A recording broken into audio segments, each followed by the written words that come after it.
Screws loose, they done stripped the bolts on them. Shoulda never sent them to pick up the work for me. Sprayed the park and had my shit inside the car. Marcus Smart boy was shooting with a 36 on him. Said if he wasn't in the rush, they was all goners. Tech cursing on his chest, he was right. Greetings, Chudlings. Welcome to another episode of Chuddy's Corner. It is Friday, April 11th. Celtics just got through with a 130-94 win over the Hornets at home. Game 81 of 82. There's one more game left in the regular season. Celtics, though, tonight get their 60th win. We're going to break down all this action. Starters all out for the fourth quarter on this one. We'll talk a little bit about the Stay Ready group. They definitely deserve a shout-out. They played some solid minutes tonight. Then we're going to do some around the NBA chatter for you. Eastern seeding is all set. We're going to know who potentially could be playing in that play-in matchup. Talk a little bit about those, and also the Western Conference standings are very much up in the air. We could have a superstar player missing the final game of his team's season due to a suspension. So we're going to get into all that. But first, Chuddy, let's take care of business on tonight's game. I feel like you're going to say the Celtics took care of business. This game, very businesslike. Oh, credit to the Hornets that first half. They seem to be playing hard at least. I don't know if we were playing as hard, and that might have been why it was still close. But once we decided to end this game, it was over. But it was a fun first half. Good basketball. For sure. And I mean, for the Hornets at this point, it's not about the guys and how hard they're trying. It's about the guys that they're playing. So it's like, we always say, it's not really players and coaches who tank. It's an organization who tanks. And that's what you're seeing with the Hornets. They're just giving the coach, like, the players that are available to be played are just players to play to tank. They're trying their hardest. They're just not very good. And you saw a lot of guys who were like, oh, I remember him from college. But not exactly a lot of guys who have probably strong NBA future. So yeah, they were trying hard, they were playing hard, whatever. I mean, they had a few guys out there. You saw Seth Curry, we were leaving him open, like not really closing out. He's not going to miss threes. Yusuf Nurkic, he's fucking huge, and he is just a pain in the ass. If you don't really feel like getting down and working, like he'll just body you, get offensive rebounds, and keep scoring. So there's a lot of that in the first half where it's kind of just like, ugh, like what the fuck, dude? You're really trying that hard? Whereas for the Celtics, they were shooting ball well too. They were making a lot of threes. They were almost Missoula balling us pretty early. Yeah, I mean, I feel like our closeouts and contests were pretty lifeless. There was zero urgency on either side of the ball, really. And I think it was one of those things where it was kind of we were speculating last game. Have we seen the end of the starters for the year with these last two games against the Hornets? We weren't sure if they would play at all, if they would just sit these last two games, whatever. To me, this is almost like I bet Joe talked to the players. What do we want to do? They all like to play. The game's meaningless. They're like, we got another game Sunday. We got an entire week off. We're going to have to practice and stay fresh anyway. Let's just do that against the Hornets. That's basically what it looked like. They're going out there. I don't want to say going through the motions, but I mean, again, like I said, zero urgency, just doing what they had to do. And then in the third quarter, they basically turned it on, played 5, 8, 10 minutes of good basketball. That was it. Quickly end the game. And then, like you said, it was the Stay Ready crew came in, and then the players we were playing were matching the intensity of the players they were playing, and our players at that point were better and trying harder. And that's when you saw this. Well, I mean, was the second half like 76-40 when the game was basically tied at halftime or within a point or two, and the Hornets led we most scored of the first as many points in the second half as we did all the Magic game. Well, yeah, there you go, 76. I think it's 76-41 or 42, but either way. I mean, absolute laugher for a game that was like 55-52 at halftime, and we trailed most of the first half. But again, it's just one team going through the motions, one team trying really hard. Yeah, no, that's a good point. And yeah, it was a good chance for kind of that one last refresh for you in the season. Again, no Jalen tonight. We'll talk about that a little bit later on too. I mean, it was like your point is accurate. This is a team that those guys were definitely trying hard, but they were just outmatched. We had a little bit of fun. I mean, you knew that there was just kind of like Celtics were just out there messing around, like having fun when you realized that Tatum was wearing like the legging types that Derek White wears, and Derek White was wearing the only one leg like Tatum, and they were doing each other's celebrations. It was like Freaky Friday. Yeah, it was like Freaky Friday, but honestly, I'm thinking in my head, I'm like, that's kind of freaking diabolical. Did like another NBA team. It's like, what? That's like the ultimate side quest. Like, it's just, what do we just try to beat each other? Like, it would have been interesting if Derek White tried to just play more like Tatum and vice versa. Like, I don't know. It was kind of bizarre. It was funny. It was like a cool thing. Obviously, those guys do the headband stuff. They got a lot of other things, but just kind of shows you where the Celtics head, I think, was after this game. Honestly, a little bit surprising to me. I don't care. I'm just like kind of surprised that, the team does sort of seem a little bit like buttoned up in a lot of cases. So that was sort of like a little bit for Celtics Missoula standards, kind of egregious, not taking it serious, but yeah, it didn't matter. I mean, it was, like you said, pretty much a laugher.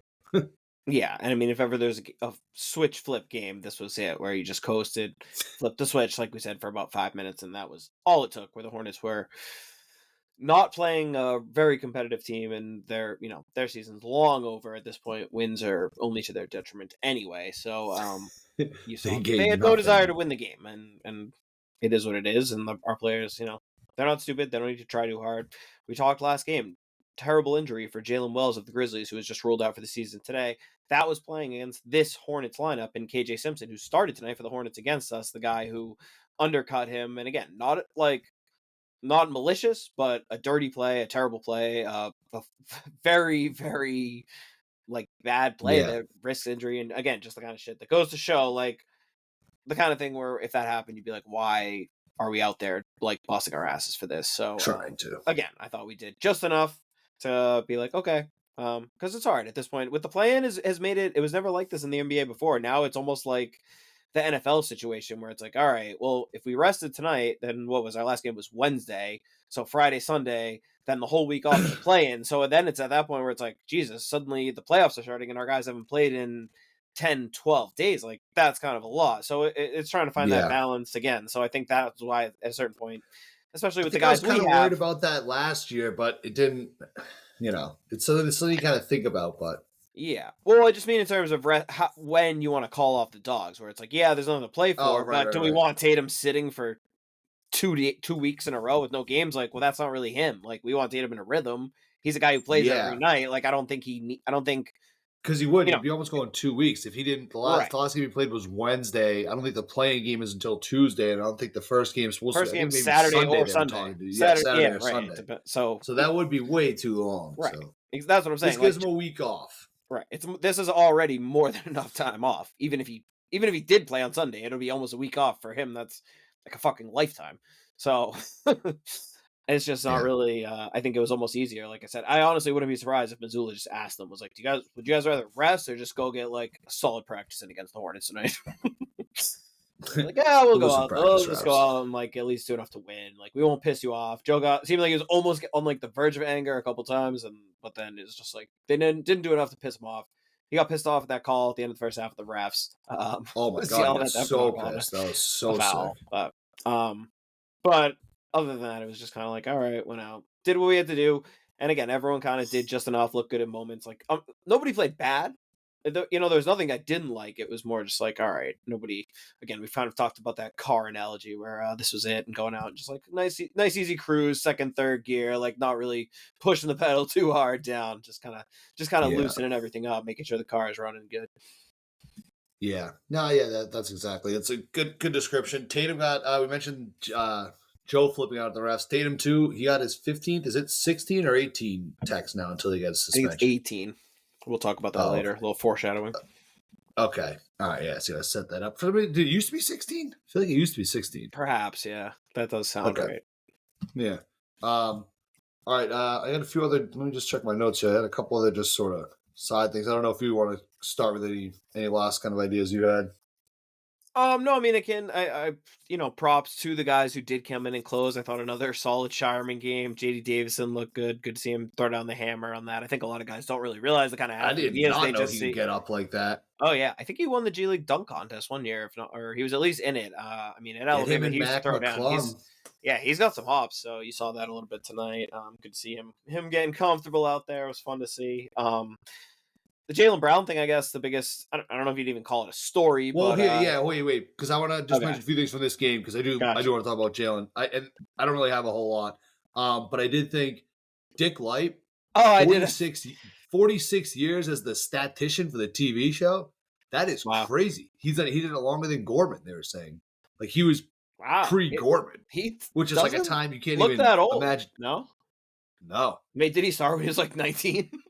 I mean, yeah, it could have been. I mean, he's 40, so it's even if he's 46, if he's that's He doesn't. But He looks. shout out to him. He just literally like they would just mention a random thing and he would have a stat like off his head. Well, yeah, I was also going to say I had it in my notes that he was like on the call tonight. Is that the first time where he's almost like the third guy in the booth? So I don't know. They're calling it Friday Night Light. I think it's just because they knew this game was just going to be like whatever. But I mean, I don't hate it. I did. All. He had that one. I forget the exact numbers, but it was some stat involving like Al Horford with like blocks and threes or something like that, and he was trying to give them a hint of some of the other names. And his hint, the answer was Rasheed Wallace, and his hint with Scal was like lots of technicals. Scal's like, oh, Sheed. He's like, yep, boom, got it right. It's just like so funny how Rasheed Wallace and technicals are just so synonymous still. It's that like, is who great. Could it be? Got a lot of techs. Boom, got it. That is good. Yeah, no, I mean, I'd be a fan of that for a more permanent. Like if that was just kind of testing out, I'd like that. Some other teams do similar things with their broadcasts. The Blazers come to mind with Tom Haberstroh, who comes in and just gives fun facts and cool stats basically the entire game and chimes in a little more than a typical sideline. I mean, they're using his stats like the whole time anyway, but it's kind of like it's kind of interesting like, when they would just casually be talking to him and he would just be like, they'd be like mention one thing like, who's guy with like 10 rebounds? Like, well, there's like 1,500 people with 10 rebounds. Like, well, what the fuck? That guy was a machine. I mean, 46 years as your job is just statistician of the Celtics. Yep. Like, imagine being able to throw your entire like mind at just that. I'm sure he does other stuff too, but are you? But like, that's like your main thing. Yeah, I don't know. It just be such a sick job. I'm not sure. That's all you have to worry about. Yeah. Like, I go into work every day and I have to like steal time to look up Celtic stats. This guy's just like, it's like, hey, you looked up enough Celtic stats today? Like, you're way below your numbers, man. Drives to work with like a briefcase, like stressed out, coffee mug, just like gets into his office, like, oh, just open this computer. It's just like, all right, like basketball reference, like, just, like scrolling through pages. More stats. Pull up stat head, like comparison, like cross references. Like, what a job. What a life, man. I know. Just like, so you coming to lunch, Dick? Like, no, you guys go home without me. I'm swamped. It's a working lunch. Yeah, I'm not even at 1963 yet on this stat. Like, way behind. So way behind schedule. Working lunch is just watching like the 1973 finals. Like, oh, all right, so this stat's right. All right, these two stats were different. I had to figure out which one was right. Yeah. Oh man, what a guy! What a life! That's shout out. More Dick Life on the broadcast. I'm good with that. Yeah. Especially in so many games that aren't super meaningful. Why not? Yeah. You know. I think that might have been the only other thing that I really had. I said the Tatum had got his 15th tech. That's pretty much all I got there. Oh, Drew Holiday won the Auerbach Award, which I guess is just like best of being a Celtic. I guess it's fair. Plays crazy defense, plays a lot, plays no injuries. Great. So, shout him out. Al too should mention he just because he hasn't played in a few games, he's the only guy who we really haven't seen. Not that he was injured or anything. I think he was again more just out watching the Gators, but good to see him come back. Who amongst us totally fine. Bagged out of work for March Madness games? Exactly. But it just, if you're looking for anything from anyone, it was like, oh, Al, we haven't seen you in a few days. He looked fine, and he looked great. Yeah, he looked great. Exactly. Yes, no surprise. Whenever he gets rest, he always looks good. But just obviously good to see, good to note. 13 points, 11 rebounds for the big man. Mm-hmm. Tatum 3 for 6 from 3. Almost a triple double. If he wanted to, he probably could have gotten one. Could have easily. Off the case, but just you know. Mm-hmm. All right, let's talk a little bit about Jalen. So Jalen, it sounds like guessing he's shut down. Like I don't think we're going to see him on. I don't think we're going to see anyone on Sunday. Yeah. So there's a little bit of like we talked about on the show. It felt like they were kind of like doing all this with the All NBA stuff in mind. And what I think happened is he just realized that it's like, you know what, this shit just kind of hurts too much to keep doing it. So they stopped doing it. And people are seemingly up in an uproar that he played these 2 games, but it's like, he's got to see it. And he saw in 2 games, didn't feel good. So he shut it down. People are acting like he played like 3 weeks on this like bad knee. And then now is like shutting it down for the playoffs, just to be at that threshold. If he was going after it, that's fine. And it's even better now that he realized like, fuck, this thing hurts. Mm-hmm. So I think it's much to do about nothing. It's obviously going to be a controversy. if he ends up missing games in that first round, things are going to get a little crazy. Again, that doesn't worry me too much. We'll talk about who those opponents could be. Just get better, just get healthy. I don't think those 2 games are going to be why he's missing more games. But anyway, where are you on the whole Jalen thing? Well, I mean, I think the knee bruise has gone back longer than 2 games. I think he's been playing through it for a while now, almost a month probably. So I think he's been fighting, but not like the limited minutes, I guess is what I meant for like the 2 games. Like maybe not to that extent, but he has been on a minutes restriction. If you look back, he hasn't been playing normal minutes for a while. I think since he was out, I think since he's come back, he's been a bit limited.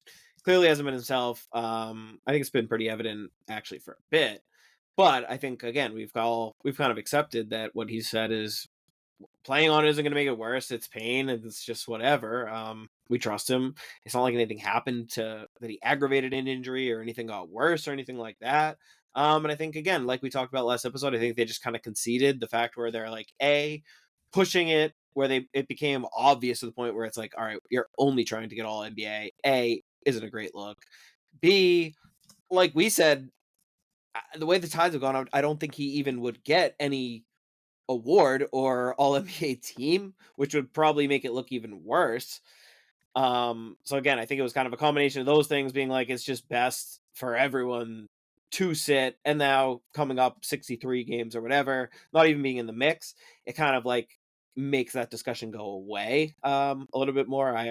So I mean, I think this is kind of just like a cooler heads prevail situation, and ultimately, like we've said all along, get healthy, show up for the playoffs, play well. That will mean a lot more than any, making an all defense team or 3rd team all NBA or what have you. And yeah, easy for us to say, obviously. He really wanted the all defense. He did want the all defense. He said it all year. And I mean, I feel bad because if he didn't get hurt down the stretch, he was tracking to make at least, he would have been recognized in some way, certainly. So I mean, that sucks. And it's one of the tough things about this rule. You don't want to see, this is basically the exact, we both, I think, are in favor or at least totally fine with the 65 game rule. I think this is like the very, very unique example where you actually might see a guy who is on the fringe trying to maybe force it a little bit. Like, it's a pretty rare circumstance, honestly, that he's that close, and it's even came up where he's like, can we just get through these couple games just to be eligible?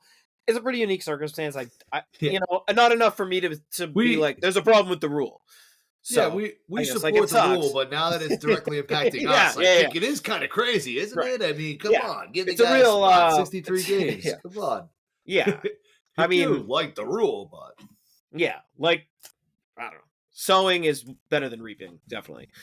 But it's just like, typically. What can you do? Like, it kind of sucks. It's kind of shitty, but like we said, shut it down as long as, rest up, come back. And like you said, will there be some shit if he misses games? Sure. But like, honestly, sit out the first series? Like, is that crazy? I don't you're offering some bulletin board stuff now. Yeah, maybe. Mean, so that I guess that kind of would be my last sort of question on all this, because we'll know. I'm sure we'll know more in the next couple of days, and we'll talk about it more. So we don't have to spend a whole lot of time on it tonight. But like, so you're okay if he misses the whole first round, if game 1 of round 2, provided that we get there. Not at that game, then are you getting nervous? Or? I mean, I'm okay with whatever. The thing is, I'm not really nervous because of the fact that we just saw him play. Was he 100% best version of Jaylen Brown? No. Was he solid? Yeah. He had a 30-point game or whatever. Like, right. So it's not like he's just going to be shut down and getting surgery all of a sudden or something. I think if the games get to the point where we need him clearly and he has to step it up and play, again, like we've kind of said all along, he's earned the benefit of the doubt. I trust that when we need a close version of the full Jaylen Brown, he'll be able to provide that to the best of what his body can be. And maybe he goes out there and he can only get to 90% of Jaylen Brown. Well, like, that's still really good. So again, like, when you say am I going to get nervous? Like, I don't think suddenly like something's gotten worse and we're going to be like getting a report like Jaylen Brown done for the season. Like, I don't want to. God, no, it's not like it's like an ACL. Or it's a bruise. If that happens, we'll panic and talk about it. But like, there's no reason to think that. It seems like, again, more the thing that we said where they were kind of talking to like, is it worth it? Should we go for all NBA? Blah, blah, blah. And it seems like they've kind of just talked about it and been like, all right. Well, it seems like a lot of people are kind of pissed that was even like a part of the equation. But and to me, that's just like, it's kind of grasping at straws. But you guys should be able to try to go for those awards if they want to go for them. Yeah. And like, especially also, where it wasn't like a joint or like although a, I or guarantee you, tendon. all 99% of the people bitching about that are the same people who bitch about NBA players are soft, they don't play enough, load management, touch pussies, get out there and play. Now the guy actually fucking wants to play, and they're like, oh, rest, do what's best for the team, fucking selfish. Like, so fuck off. Yeah, it's almost like they're Can't just a win. bunch of fucking Can't win. morons. Guy's trying his hardest to play through injury, and the people now don't like it. So Because his reason's grow not up. pure enough. Just a reason to hate. That's all. Yeah, whatever the angle is to hate, they'll take it. So, All right. Should we give out some Chuddy Chains for the game tonight? I'm happy to. All right. Chuddy Chains, sponsored by Mario's Roofing Mario's, Siding Mario's, Windows Mario's. You just got to call Mario's. At Mario's, they pride themselves on quality, safety, and value. We wouldn't do anything to your home that we wouldn't also do to our own. So you can call Mario's today, tell them Chuddy's Corner send you can get $50 off your installation. Some restrictions apply. Also ask them about their spring specials. Now's the time to get some stuff done. The AC's going to be cranking. You don't want to draft. You don't want to lose that energy. 781-344-2420. That's the number for Mario's. Give them a call, or you can visit mariosroofing.com. Some people don't like to talk to people on the phone. I get that. They get that. Go to mariosroofing.com. Mario's Roofing, we won't soak you in order to keep you warm and dry. All right, we'll do the Chuddy Chain. I do think we should maybe mention the Luke, campaign ad that he did against Derek White for winning the Tommy Award or whatever. Did you see that video? No. Oh, really? All right. Well, I'll send it to you. I'll retweet it for the Chuddy account. You can watch it. I mean, it's not worth like a whole segment, but it was like hilarious. He did like a. I believe like it. he was like talking to the camera like a campaign ad, like it was like a awesome. dirty ad mocking. Where did this Derek air? Was White, this so. just a social media thing, or was this? I think did I they air saw. it during I the don't know. broadcast? I didn't see it on the game, but it was like everyone was reacting to it at once. So I don't know. Maybe I just spaced out at that moment or something like that. But I'll retweet it just anyway. So that rules. Derek White ended up finishing the year with the Tommy Award. But anyway, Chuddy Chains tonight. I think you can go first. I went first last game. No, you go first. Why? Because I'm going to touch on a lot of things. It's just I want you to pick someone so I don't just. You'll see. Pause. Sorry. Put you on the spot. But... Oh fuck. All right. Well, I'm gonna give my Chuddy Chain then to Derek White. Were you not expecting this? I mean, I guess I can't be too surprised. Whoa, what the hell, dude? I had to think of one. I'm going to give mine to Derek White. He got the Tommy Award tonight anyway, so a little bit of a spoiler there. But he had 4 blocks tonight. He had 19 points. He had 7 assists. He was dishing the ball. He was moving things around. He was the one who hit the first shot of the game for the Celtics when they were shooting. Their first few threes were just absolutely, it was almost like they were trying to see who could have the worst looking three. Derek White got him back on track. But the 4 blocks is really what impressed me. Dick Lipe had another great stat on Derek White, something with blocks where he was in some category where no one else was his height. I don't know. I just kind of ruined that. That's yes. I don't think no one else was his height. All right. While you give your check, I'm gonna look up that stat. Yeah. Well, come here for the hard hitting analysis, guys. We got you. All right.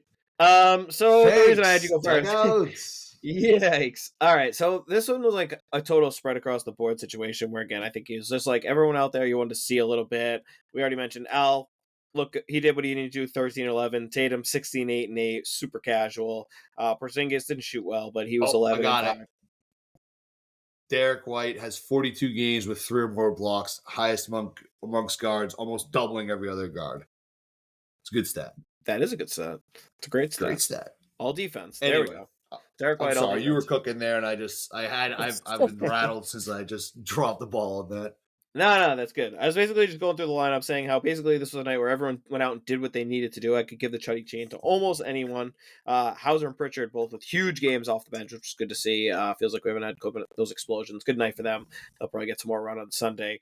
But the reason I wanted to just touch on everyone and give everyone some quick flowers is because tonight I'm going a little bit off the map, and I'm going to give my Chuddy Chain to our old friend Charles Lee, who was the lead assistant to Joe Mazzulla last year, helping instrumental in the Celtics winning the championship, and has gone from that locker room to the Charlotte Hornets, one of the youngest, most dysfunctional, just a complete opposite franchise. He's obviously in his first year as a head coach. What a tough season to go from being around the Celtics team to around that Hornets team. And I mean, especially down the stretch here where they've shut everyone down in these games. I mean, it was a slog for us watching them tonight. To the thought of watching them again on Sunday is tough. He's been living this for 82 games the entire season. He's in his first year. Poor bastard. We know Charles Lee's a great guy. Exactly. We know he's a good coach, and we know they have some unserious basketball players. They don't have a lot of veterans. They don't have a lot of leaders. They don't have a culture there. That's where Charles Lee is at in Charlotte. He's trying to establish a culture.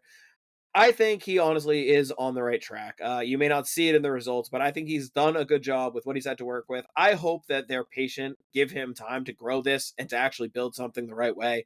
And I think they'll see that they've found a winner. So shout out to Charles Lee, great assistant coach for a long time with the Bucks and then the Celtics, of course. We love him. We miss him. And I'll be rooting for the Hornets going forward because I think he's a good coach. I respect him. I like him, and I think he deserves a Chuddy Chain for what he's had to go through this entire season. All right. I mean, I feel like we could have done a little Charles Lee segment. I still feel like I got to throw a challenge flag on that Chuddy. Didn't I try to do a Chuddy Chain once for like something? And what's that? Chain him up. Come on. He just. I forget that I tried to do something with a Chuddy Chain, and you said it had to be a player, but that's fine. Charles Lee, that is a tough. When you put it the way you just put it, by the end of it, you kind of won me over a little bit. Like he went from what we had, and he obviously knew what he was getting into, and like you said, I hope they're patient. I saw someone was in our mentions like saying how well he's been doing, and someone snap replied and was just like, "Oh, he's definitely gonna be fired!" Like fucking ridiculous. Like what the fuck? No, I think their new owners get it. I think the new owners get it. I think this was the first year they've leaned into the rebuild.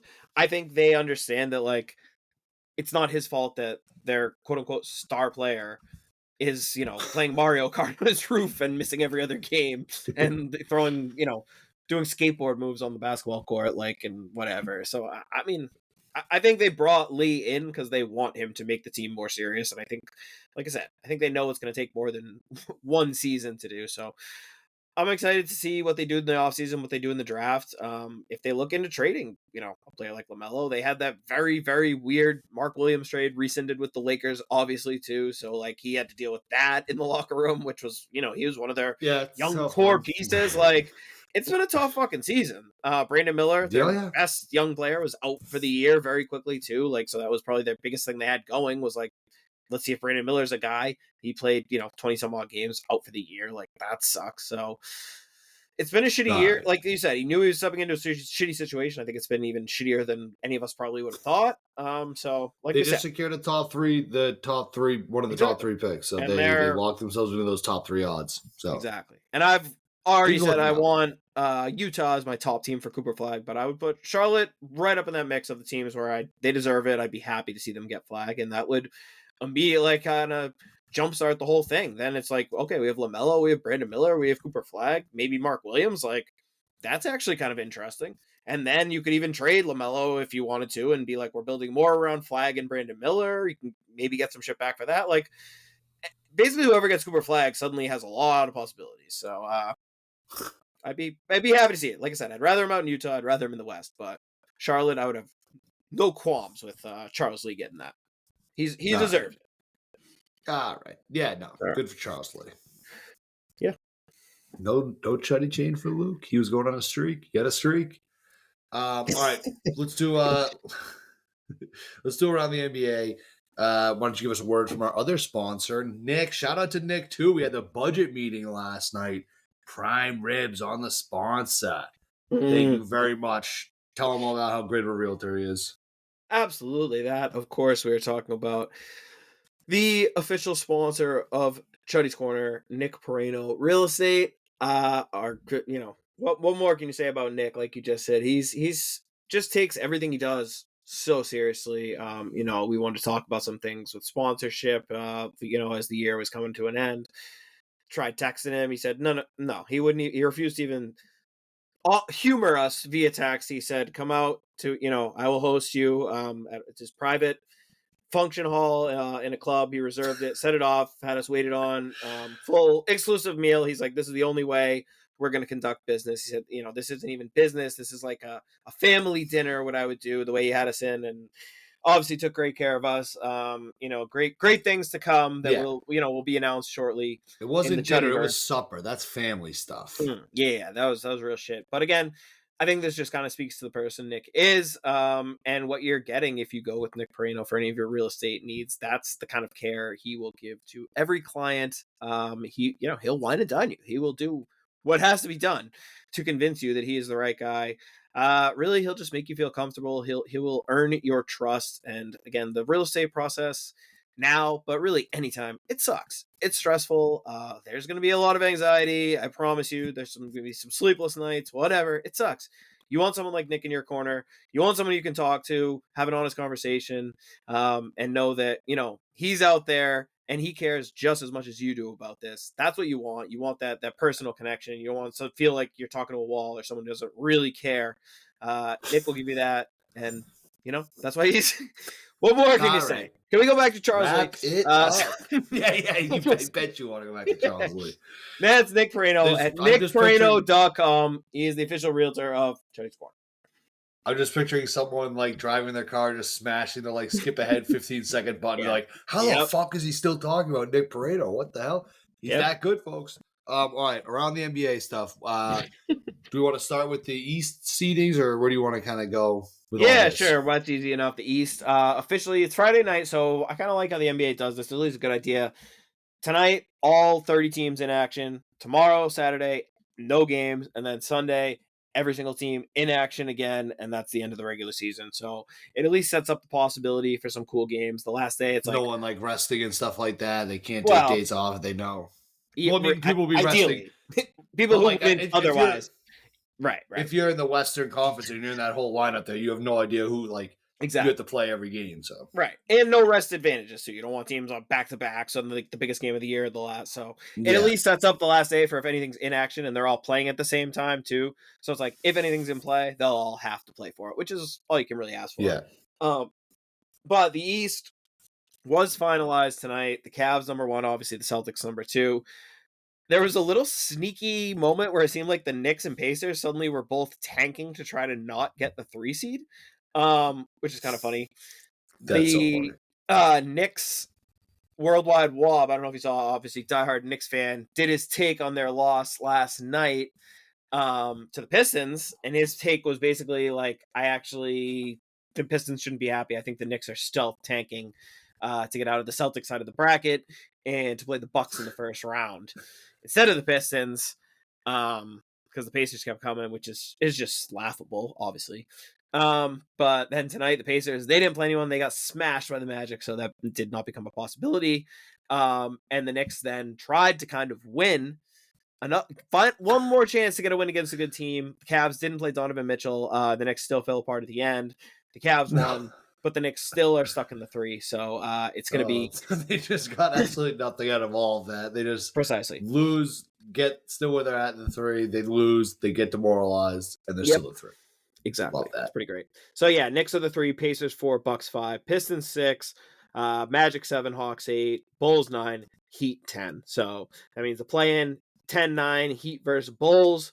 Winner of that will play for the 8 seed. The loser of the Hawks Magic. The Hawks Magic, obviously, they're going to be that 7-8 game in Orlando, and the winner of that will be the 7 seed, and we'll play the Celtics. So we will be playing again either the Hawks or the Magic. That game, one game in Orlando, Tuesday or Wednesday night. I guess I haven't looked which is East, which is West, but Tuesday or Wednesday night will be Hawks Magic.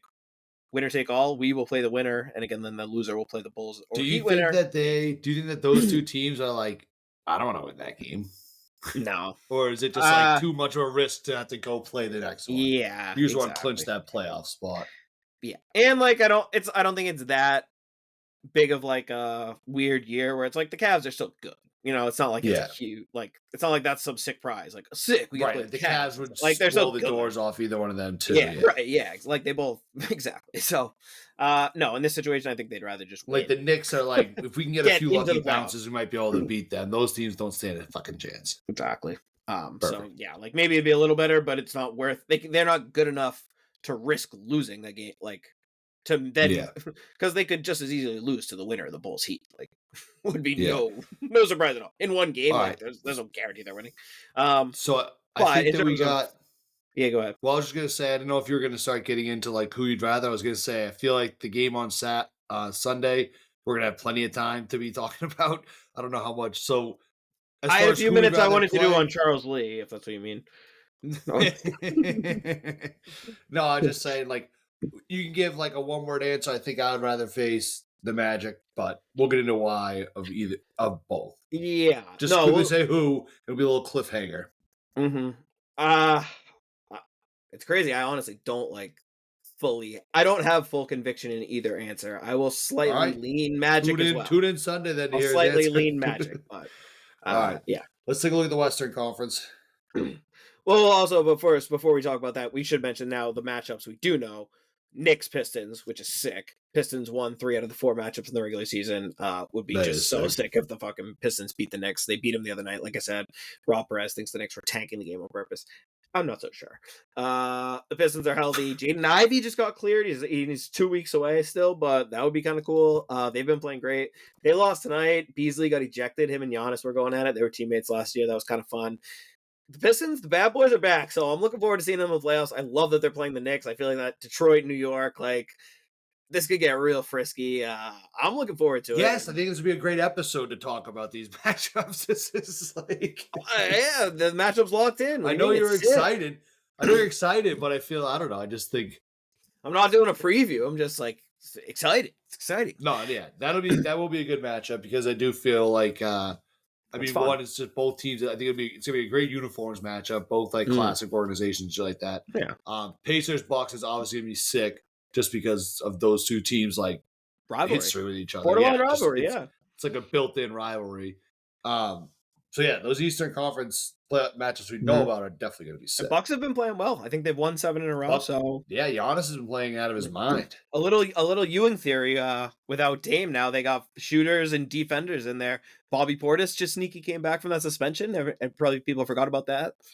Did you see that video of Bobby Portis like stepping on that water bottle, like exploded behind him? Yeah, looks it so water. Cool. It was like a beer can, wasn't it?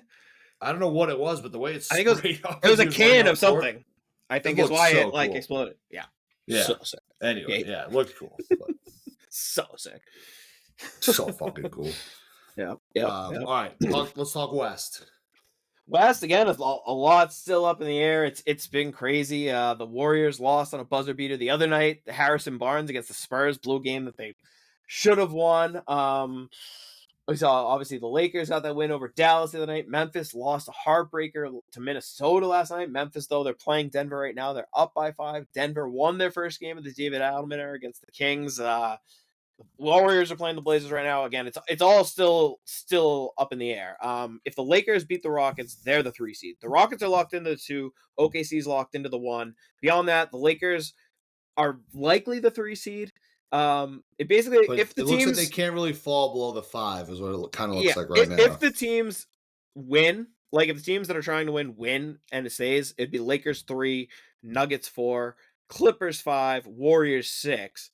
And then I think Grizzlies, Timberwolves 7, 8, and I forget the order, but again, all of that sweet playing matchup. Exactly. All of that is completely up in the air. And I was doing it out the other day, and I basically came up with the conclusion, like, even if you try right now, if I gave you the 8 teams and I'm like, I dare you to make the least appealing matchups possible, you can't make 4 matchups that aren't like sick. So no matter what, it's going to be awesome pretty much. Yeah. My biggest thing I'm deciding is with the Lakers and the Warriors, do I want them to play in the first round so we just get rid of one of them right away? Or would I rather like they potentially both have tough matchups and lose, but then you risk them both moving on? So I was like, I don't know what I want to happen. I've kind of realized I think it's probably best they just play each other, get rid of one of them. Yeah, that'd be ideally good, that's especially... the 4-5. One loses and the other has to play the Thunder. I think it would be the best outcome. And then give me like Nuggets Wolves in the 3-6. That's a little rivalry too. So it's like, yeah, it's gonna be sick no matter what. Yeah, I'm excited for that. I mean, if it ends up being Grizzlies Timberwolves in that first play-in, that's gonna be like a crazy matchup, right?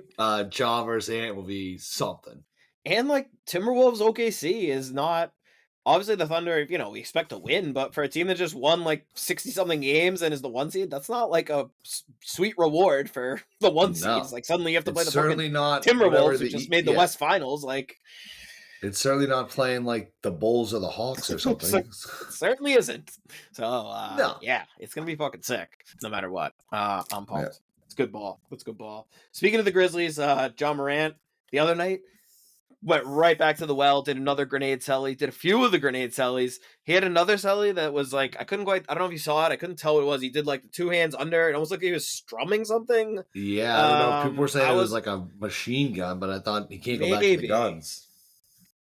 I don't know. So either way, I think it's awesome. Did I get sent out? There was the quote where he was saying, I'm just like pulling the words out of my mouth and throwing them into the crowd and blocking out the haters. No, that was real. That was a real quote? That's hilarious. Sure. Yeah, I love it. It's just so funny. So like I said, it's an A+ troll job. I want more of it. Hell yeah. Love the grenade toss. Gonna incorporate that into like my golf game or something. Need that to catch on. Yeah. I'm into it. I hope he's got more up his sleeve for celebrations. So, but yeah, that's a 1-point game right now, Memphis Denver, and this is a huge matchup. The loser is probably in the play-in, and the winner might get a home game in the first round. So, so much at stake. It's a 1-point game in 3 minutes left. And then the other team and the other player in the West we keep talking about getting himself into some issues, Anthony Edwards. They're going to beat the Nets. It's not quite over. They're going to win their game against the Nets, which they need to, but they need to win again on Sunday. And Anthony Edwards tonight got teed up, his 18th of the year, as we alluded to earlier. That's a suspension. So unless this technical gets rescinded, he can't play on Sunday in a game that they will almost certainly need to win to not be in the play-in. He had to have known he had one technical away. You would think? A shitty tech? Kind of, but again, it's like, I feel like when it gets into rescinding, like, are they just going to rescind it because they know it's his 18th? Because, like, otherwise, do they really look that closely? Like, I feel like if they really wanted to, they could rescind, like, almost every tech. They rescind a ton of them. It pisses me off. It makes me even more mad sometimes. Right. And, well, then it makes it seem like it's like, all right. Like, well, if you're going to get suspended, that's obviously not really a tech. Like, but it's like, well, it still was. You still called it, so that's shitty. But ultimately, they're playing the Jazz anyway, so even without him, they'll probably win. They should, but yeah. It's still just wild to think that their season could go. I mean, a lot comes down to one game, and their by far best player, as of right now, was not going to be able to play in it. It's just crazy. So it's wild stuff. Very wild crazy stuff. World. Tis. All right. Is that all you got for on the NBA? I think we'll have. I think the preview in lieu of a preview because we're playing the Hornets again, and I mean we're probably gonna have nobody. Not nobody. None of the starters playing, I should say. It should be an exciting game nonetheless, but I do want to say, make sure you check into that. We'll have the Western Conference playoffs might be a little more finalized, maybe a little bit more. We can talk some about that. I do think we'll get into some of those Eastern Conference matchups. Obviously, we'll have like some preview episodes and stuff in on the break. But even though that last game, 82nd game, make sure you're checking out the episode. We'll have a lot of stuff in there for you. I think we'll also give out our season Chuddy Chains. We're at the gonna give those out and everything like that too. So yeah, make sure you're following the show on anywhere you get your podcasts at. Check us out on YouTube as well. Follow us on Twitter. He's at King Chuddy. I'm at Doug_outs. Follow the show at Chuddy's Corner. Special thanks again to Mario's Roofing and Nick Perino Real Estate. Make sure you're also checking out SeabirdAthletic.com for the Chuddy's Corner apparel drops. I think they told us Sunday the next drop is, so keep an eye out for that on Sunday. More summer merch coming out for you. Got my Chuddy's Corner shirt on right here. We'll see y'all back here on Sunday. Last game of the season. Then it's playoff basketball, baby. Buckle up. Take care. Peace out, Chuddy Heads.